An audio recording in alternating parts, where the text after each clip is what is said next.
Karthigai Deepam serial December 17 இன்னைக்கான எபிசோடில் என்ன நடக்கலாம் அப்படிங்கிறத ரிவ்யூவாக பார்க்கலாங்க.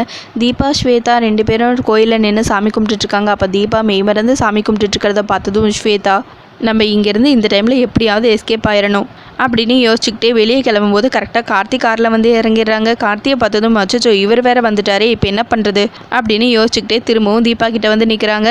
ஐஸ்வர்யாக்கா வேற இங்கேருந்து பாடுறதுக்கு முன்னாடியே எஸ்கேப் ஆக சொல்லியிருக்காங்க. ஆனால் இப்போ இவங்களும் வேற கூடவே இருக்காங்க. இப்போ நம்ம எப்படி எஸ்கேப் ஆகுறது அப்படின்னு யோசிச்சுட்டு நிற்கிறாங்க. கார்த்தி தீபா பக்கத்தில் வந்து நிற்கிறாங்க, சாமி கும்பிட்றாங்க.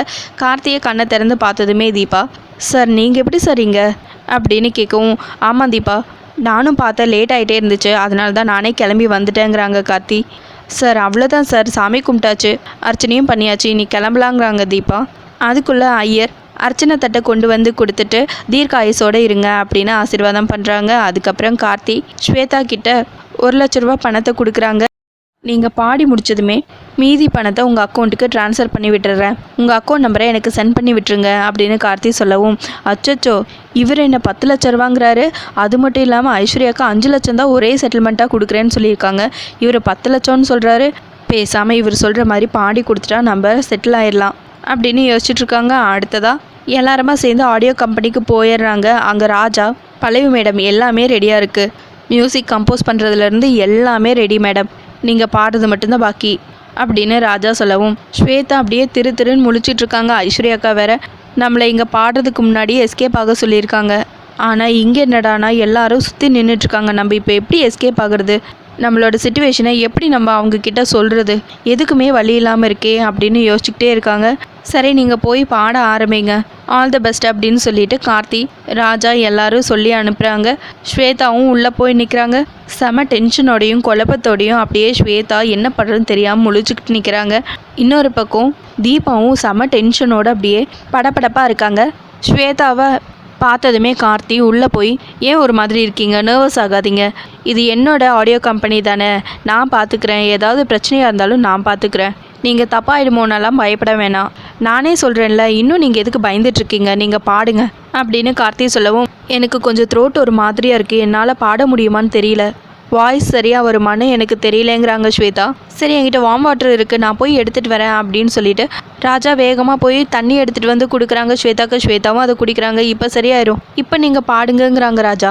எதுக்கும் பயப்படாதீங்க, நல்லா பாடுங்க, ஆல் த பெஸ்ட்னு சொல்லிட்டு திரும்பவும் எல்லாரும் வெளியே போயிடுறாங்க. ஸ்வேதாவும் நல்லா அப்படியே யோசிச்சு பார்த்துட்டு, ஐஸ்வர்யா கொடுக்குறது 5 லட்சம் தான், ஆனால் இவர் 10 லட்சம் கொடுக்குறேன்னு சொல்கிறாரு, பேசாமல் பாடிடுவோம், வேறு வழி இல்லை அப்படின்னு யோசிச்சுட்டு பாட ஆரம்பிக்கிறாங்க.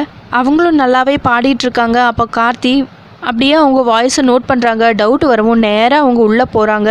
தீபா அப்போ தான் ரொம்பவே சந்தோஷப்பட்டாங்க. பரவாயில்ல, வாய்ஸை கண்டுபிடிக்கல கார்த்திக் சார், இவ்வளோ நல்லா தான் பாடுறா அப்படின்னு யோசிச்சுட்டே இருக்காங்க. கார்த்திக் போகவும் திரும்பவும் அச்சோ என்னமோ டவுட் வந்துருச்சு போல இருக்குது அப்படின்னு சொல்லிட்டு தீபா, ராஜா, ஸ்னேகா எல்லாருமே கார்த்திக் பின்னாடியே போகிறாங்க.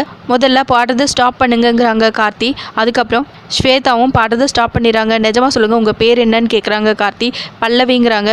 பொய் சொல்லாதீங்க, நீங்கள் பல்லவி கிடையாது, யார் உங்களை இங்கே அனுப்புனாங்க, உண்மையை சொல்லுங்க அப்படின்னு கார்த்திக் கேட்கவும், மாப்பிள்ளை நல்லா தானே பாடுறாங்கங்கிறாங்க ராஜா. டே கொஞ்ச நேரம் அமைதியாரு, இவங்க பல்லவியே கிடையாது, பல்லவியோட வாய்ஸ் நான் நிறைய தடவை கேட்டிருக்கேன், அவங்க வாய்ஸ் என் மனசில் அப்படியே ஆழமாக பதிஞ்சிருக்கு, இவங்க கண்டிப்பாக பல்லவியே கிடையாதுங்கிறாங்க கார்த்தி. ஏம்மா உண்மையை சொல்லிடுமா, நீ பல்லவி இல்லையா அப்படின்னு சொல்லி கேட்க, இல்லைங்கிறாங்க. உன்னை இங்கே யார் அனுப்பிச்சாங்க, உண்மையை சொல்ல போறியா இல்லை போலீஸில் உன்னை ஹேண்ட் ஓவர் பண்ணிட்டுமா, இதுக்கு மேலேயும் உண்மையை சொல்லாமல் இருந்தால் எனக்கு கெட்ட கோவம் வந்துருங்கிறாங்க கார்த்தி. இன்னொரு பக்கம் தீபா என்ன பண்ணுறதுன்னு தெரியாமல் அப்படியே வேர்த்து விறுவிறுத்து போய் நிற்கிறாங்க. சார் யார் உங்ககிட்ட என்னை இன்ட்ரடியூஸ் பண்ணி வச்சாங்களோ அவங்க தான் என்னை இங்கே அனுப்பிச்சாங்க, அவங்க தான் என்னை பல்லவியாக நடிக்க சொன்னாங்க, நானும் ஒரு ஸ்டேஜ் சிங்கர் தான், என்னோட குடும்ப சூழ்நிலைக்காக நான் இங்கே நடிக்க வந்துட்டேன், நாங்கள் ரொம்பவே ஏழை குடும்பம் சார், ரூபஸ்ரீ தான் என்னை இங்கே பல்லவியாக நடிக்க சொன்னாங்க அப்படின்னு அந்த ஸ்வேதா சொல்லவும், பல்லவி யார், எங்கே இருக்காங்க, அவங்க என்ன பண்ணுறாங்க, இதெல்லாம் சொல்லு அப்படின்னு கார்த்திக் கேட்கவும், ஸ்வேதா அப்படியே தீபாவையே பார்க்குறாங்க. ஏமா நீ உண்மையை சொல்லிடு, மாப்பிள்ளைகிட்டே நீ கஷ்டம்னு கேட்டிருந்த எவ்வளோ லட்சம் வேணாலும் எடுத்து கொடுத்துருப்பான், ஆனால் இப்படி நடிச்சு அவனை ஏமாற்றிட்டல, உண்மையை சொல்லுமாங்கிறாங்க ராஜா. இங்கே பாருங்கள், இந்த பணத்தை கூட நீங்கள் திருப்பி கொடுக்க வேணாம், நீங்கள் எடுத்துகிட்டு போயிட்டே இருங்க, ஆனால் பல்லவி யார் எங்கே இருக்காங்கன்னு மட்டும் எனக்கு சொல்லுங்கங்கிறாங்க கார்த்தி. ஸ்வேதா ஐஸ்வர்யா சொன்னதெல்லாம் அப்படியே யோசிச்சு பார்க்குறாங்க. என்னையும் சிதம்பரத்தையும் எக்காரணத்து கொண்டும் நீ மாட்டிட்டாலும் கூட எங்களை சொல்லிடவே கூடாது, எங்களை காட்டி கொடுத்துடவே கூடாது அப்படின்னு சொன்னதெல்லாம் அப்படியே யோசிச்சு பார்க்குறாங்க. கார்த்தி திரும்ப திரும்ப பல்லவி யாருன்னு கேட்க ஸ்வேதா திரும்பவும் தீபாவையே பார்க்குறாங்க. கார்த்தியும் திரும்பி பார்க்குறாங்க.